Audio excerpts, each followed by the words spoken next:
बिस्मिल्लाहिर्रहमानिर्रहीम। अस्सलाम वालेकुम। आज मैं आपको chicken sizzler with garlic rice बनाना सिखाऊंगी जो कि बहुत मजेदार बनते हैं, जिसे मैं सर्व करूंगी सिजलिंग प्लेट में।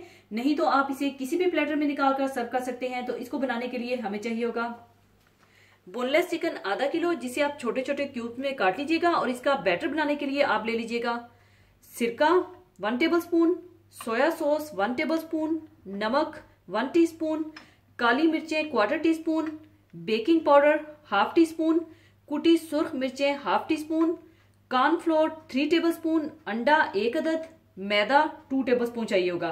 और इसकी ग्रेवी बनाने के लिए शिमला मिर्चें 1.5 ले लीजिएगा, जिसे आप लंबाई में काट लीजिएगा। और हरी प्याज, इसे भी आप लंबाई में काट लीजिएगा। और हरी प्याज कटी हुई 2 कप ले लीजिएगा। और ऑयल 1/4 कप, लहसुन 1 teaspoon, soya sauce 2 tablespoon, red chilli garlic sauce 2 tablespoon, crushed red pepper 1 teaspoon, cornflour 1 tablespoon. और इसका सॉस बनाने के लिए, जो कि बाद में मैं इसके ऊपर डालूंगी, इसके लिए चाहिए होगा मायोनेज 1/2 कप, सफेद सिरका 2 टेबलस्पून और स्वीट एंड सार सॉस 3 टेबलस्पून चाहिए होगा। और साथ सर्व करने के लिए चाहिए होंगे गार्लिक राइस, जो कि बनाना मैं आपको सिखा चुकी हूं। आप मेरी वो वीडियो देखकर बना लीजिएगा। तो सबसे पहले आप चिकन में डाल लें कुटी हुई काली मिर्चें, नमक, सोया सॉस, सिरका, कुटी लाल मिर्चें, बेकिंग पाउडर, अंडा, कॉर्नफ्लोर और मैदा डालकर इसका अच्छा सा बैटर बना लें।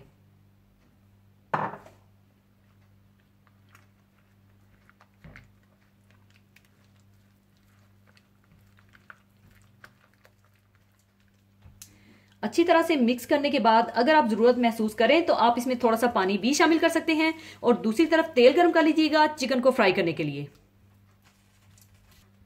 तेल गर्म होने के बाद आप चिकन को डीप फ्राई कर लीजिए।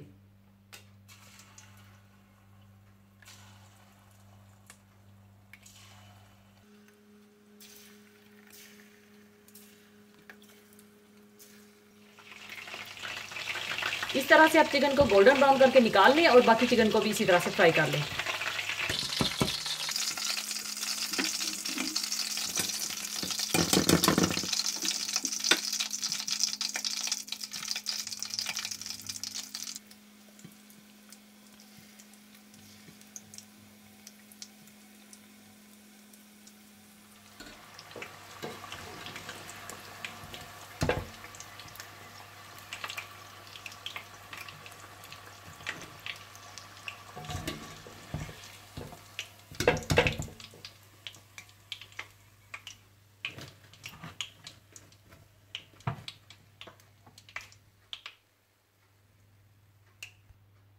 इसके बाद इसकी ग्रेवी तैयार करने के लिए आप तेल गरम कर लीजिए और इसमें लहसुन को थोड़ा सा फ्राई कर लीजिए।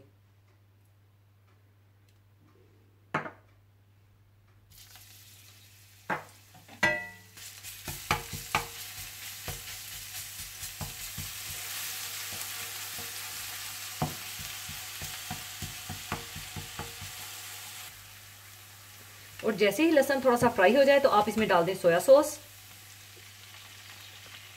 क्रश्ड रेड पेपर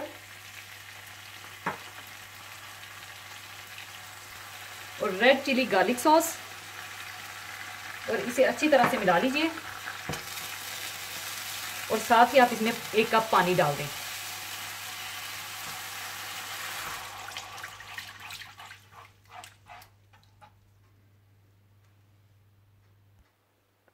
और दूसरी तरफ आप कॉर्नफ्लोर में थोड़ा सा पानी डालकर घोल कर रख लीजिए।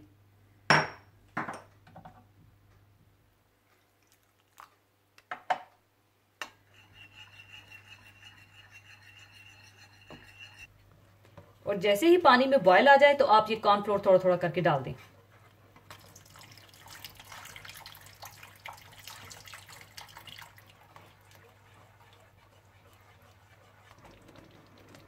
और जब दोबारा पानी में बॉयल आ जाए तो आप इसमें सब्जियां ऐड कर दें। और इन्हें आप बहुत ज्यादा मत पकाइएगा क्योंकि इसका कलर खराब हो जाएगा।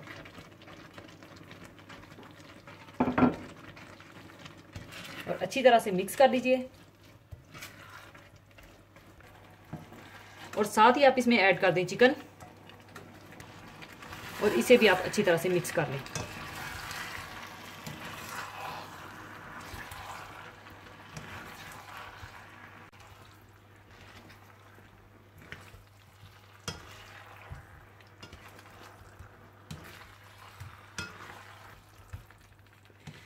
अच्छी तरह मिलाने के बाद आप चूल्हा बंद कर दीजिए और चिकन सीजनिंग तैयार है और इसे आप साइड पर रख दीजिए।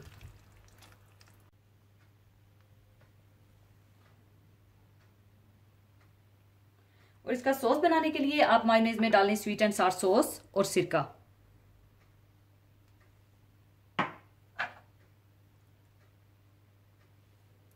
और इसे अच्छी तरह से मिला लें।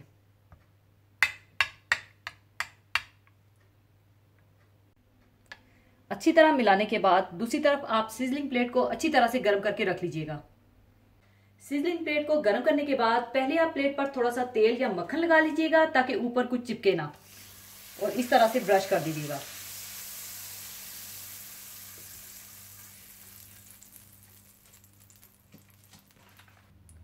और फिर आप गार्लिक राइस डाल लीजिए।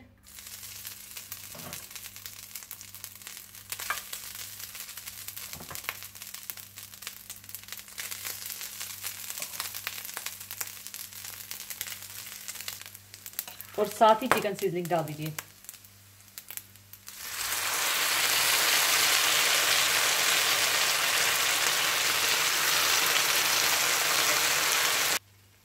लीजिए, बहुत मज़ेदार chicken sizzler with garlic rice तैयार है। ज़रूर बनाइएगा। और जाने से पहले एक हदीसे पाक शेयर करना चाहूँगी। हदीसे पाक इस तरह से है। उम्मुल मोमिनीन हज़रत आयशा रज़ी अल्लाह ताला अन्हा फरमाती हैं कि रसूल अकरम सल्लल्लाहु अलैहि वसल्लम ने अपने मर्ज़ वफ़ात में एक दिन मुझसे इरशाद फरमाया कि अपने बाप हज़रत अबू बकर रज़ी अल्लाह ताला अन्हो और अपने भाई अब्दुर्रहमान रज़ी अल्लाह ताला अन्हो को मेरे पास बुला लो कि मैं एक तहरीर लिखवा दूँ। दरअसल मुझको अंदेशा है कि अगर मैंने हज़रत अबू बकर रज़ी अल्लाह ताला अन्हो की खिलाफत के बारे में ना लिखवाया तो कहीं खिलाफत का कोई आरजूमंद आरजू ना करे और कोई कहने वाला ये ना कहे कि खिलाफत का मुस्तहिक मैं हूँ। हालांकि हज़रत अबू बकर रज़ी अल्लाह ताला अन्हो की मौजूदगी में कोई शख्स खिलाफत का मुस्तहिक नहीं हो सकता और हज़रत अबू बकर रज़ी अल्लाह ताला अन्हो के अलावा किसी की खिलाफत को ना अल्लाह ताला चाहेगा और ना अहले ईमान तस्लीम करेंगे। इस हदीस में हुजूर अकरम सल्लल्लाहु अलैहि वसल्लम के बाद हजरत अबू बकर सिद्दीक रजी अल्लाह ताला अन्हो की खिलाफत की तरफ वाज़ेह इशारा है। बिलाशुबा इस रूए जमीन पर अंबिया अलैहिस्सलाम के बाद अगर कोई सबसे अफजल हस्ती है तो वो हजरत अबू बकर सिद्दीक रजी अल्लाह ताला अन्हो की शख्सियत है। हुजूर अकरम सल्लल्लाहु अलैहि वसल्लम को जो ताल्लुक मर्दों में सबसे ज्यादा था वो हजरत अबू बकर सिद्दीक रजी अल्लाह ताला अन्हो से ही था। इस हदीस से भी हजरत अबू बकर सिद्दीक रजी अल्लाह ताला अन्हो की अफजलियत और तमाम सहाबा कराम रजी अल्लाह पर उनकी फोकियत का पता चलता है। आप ही वो पहले मर्द हैं जिन्होंने सबसे पहले हुजूर अकरम सल्लल्लाहु अलैहि वसल्लम की तस्दीक की और ईमानो इस्लाम से मुशर्रफ हुए। हयात नबी सल्लल्लाहु अलैहि वसल्लम का ऐसा कोई गज़वा और अहम वाक़या नहीं जिसमें इनको शिरकत, रफाकत और हमराही का शर्फ हासिल ना हुआ हो। ये वो वाहिद शख्स हैं जो ना तो अपने ज़माना जाहलियत में हुजूर अकरम सल्लल्लाहु अलैहि वसल्लम से जुदा रहे और ना ही ज़माना इस्लाम में कभी जुदा हुए, जो खुद भी सहाबी हो, जिनके माँ बाप भी सहाबी हों, जिनकी औलाद भी सहाबी हों और औलाद की औलाद भी सहाबी हों। ये अजीम तर खसूसियत अगर किसी सहाबी को हासिल है तो वो सिर्फ हजरत अबू बकर सिद्दीक रजी अल्लाह ताला अन्हो को हासिल है। और इसी के साथ मैं आपसे इजाजत चाहूंगी। अपना बहुत ख्याल रखिएगा, दुआओं में याद रखिएगा। अल्लाह हाफिज।